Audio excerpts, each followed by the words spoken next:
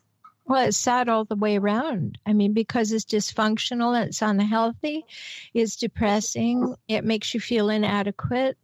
And when some people feel inadequate, they get rageful. And when some people feel inadequate, they get depressed and passive.